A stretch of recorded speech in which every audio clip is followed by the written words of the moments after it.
to my channel. If you are new here, then hi, hello.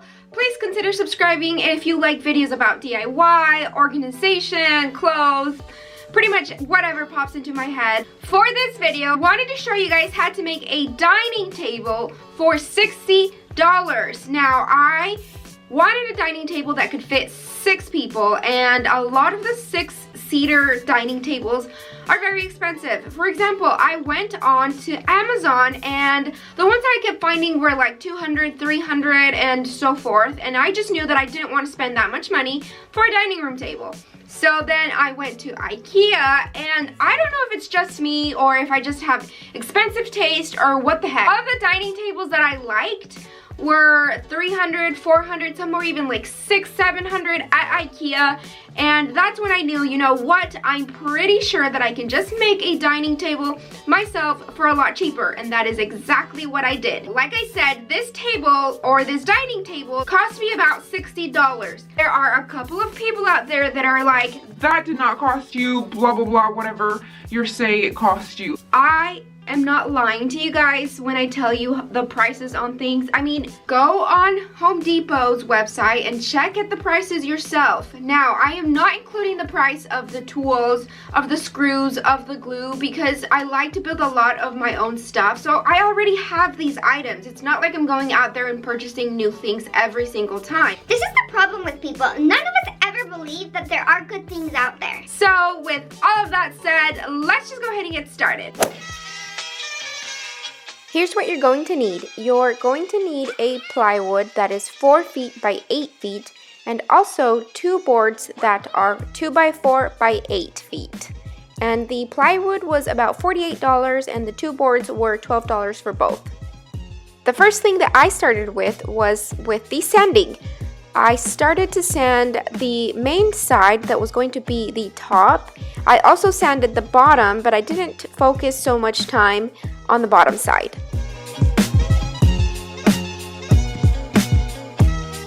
I used white birch edge banding to add to the sides of the plywood, and I also used this iron to ensure that it was securely attached. I also used the box cutter to trim any of the excess off. So this is practically almost like tape, except for it's wooden tape. The inside is sticky, and that is what you actually heat up and attaches to the side of pretty much any piece of wood that you're going to be attaching it to. Next, I measured how much I needed exactly, just because I didn't want to waste any of it. And then afterwards, I went ahead and ensured that it was the right measurement, and I just went in with the iron, and you kind of just place it there and make sure that you have a low heat setting, and you'll just pretty much iron it on. Try to be as straight as possible when applying it, just because you don't want to have too much hanging off from the top or not enough covering the bottom. I mean, you can see a huge difference immediately after adding the edge banding. It honestly looks like a very expensive piece of wood, even though it's just plywood. So here you can see how the pieces of wood have been stacked on top of each other, creating that layered effect. And that's why I love edge banding, because honestly, look, it just seriously looks like a very good piece of wood. Bought edge banding that was a little bit thicker than the thickness of the plywood, simply because I'd rather have excess and then go in and trim it off with the box cutter than to not have enough. And it doesn't matter if it's a little rough, you're gonna go back and sand with the sander anyway. I feel like this was honestly the most satisfying part, was just going around and trimming everything off from the sides. I don't know, it was just like butter. And like I said, once you've trimmed everything, you're gonna go back in and sand all of the sides. Alright you guys, so for the first time I'm actually going to be trying a new stain called Summer Oak. I usually use Early American, but I wanted to try something different, something that would make it look more natural and not as dark as I usually go for. After the stain had dried, I went in with the oil-based polyurethane top coat or sealant, and the reason that I did this was because since it is going to be a dining table, in case anyone ever spills anything on it, I won't have to worry that it's going to stain the table, and I actually have used this in some of my other projects and it has worked extremely well. You're gonna want to mark at least 1 inch or 2 inches from the very side of the board because we want to cut it at an angle, and that's exactly what I'm doing here. And I also went ahead and measured it to be 29 inches and then cut in the middle again. Make sure you angle your circular saw or whatever you're using to be angled. I specifically have mine at 45-degree angles, and this is how it should look. It should be slanted. I wanted a pretty big table, so that is why it is 65 inches long and 35 inches wide, because I wanted it to fit 6 people.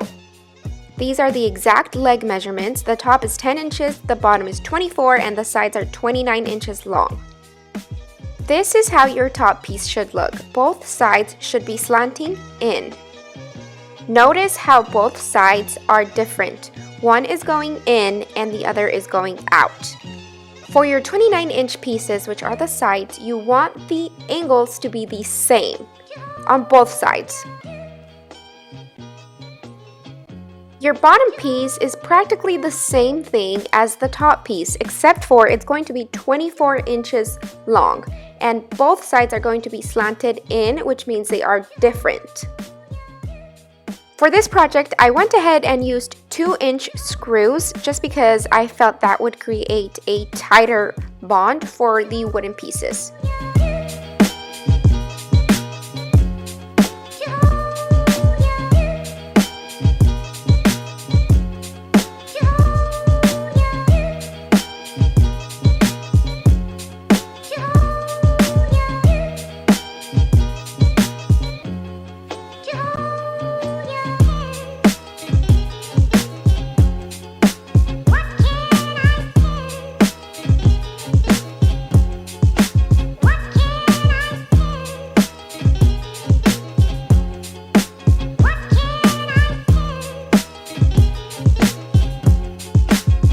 I know it looks like for the top and bottom pieces that the angles are the same, but they are not. So when you are cutting them, make sure that you cut the angles differently.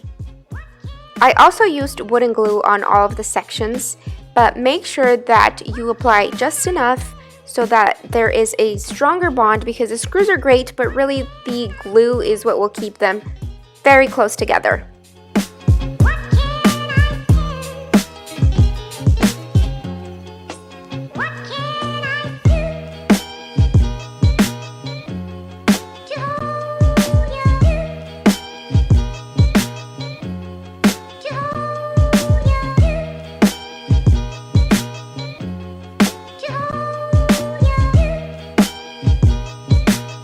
I also used plastic wood filler for the parts where I screwed in on the legs because I didn't want these screws to be showing, as I'm sure no one else does, and this was like $3 or $4, so it was very inexpensive.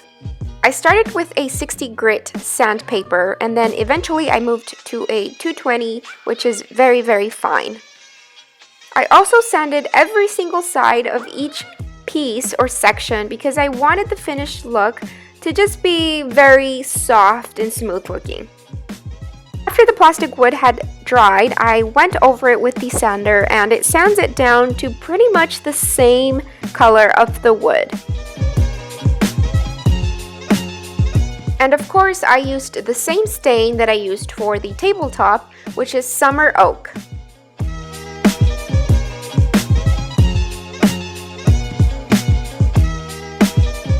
This is what the finished legs look like. Now, I know that I could have done a rectangular leg, however, I wanted it to be different, to just give a different look to the table altogether, so that is why I decided to go with the specific legs.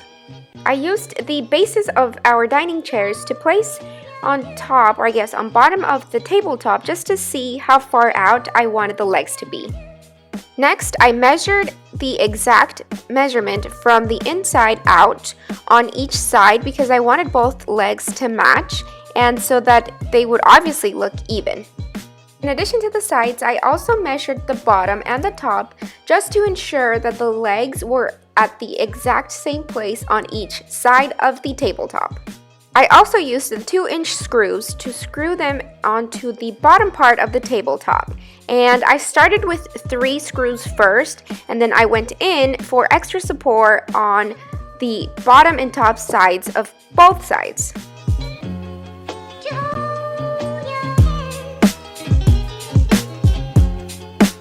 And the final step was to flip it over and make sure that it was leveled.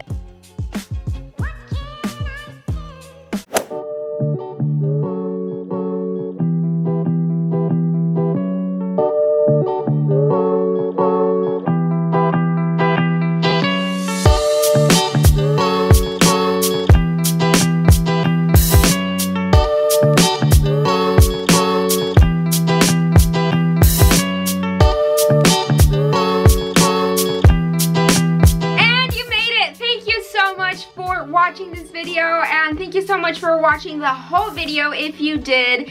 It really means a lot to me that people take time out of their day to watch my videos, either for fun or just to learn something. Honestly, it means a lot, so thank you so much.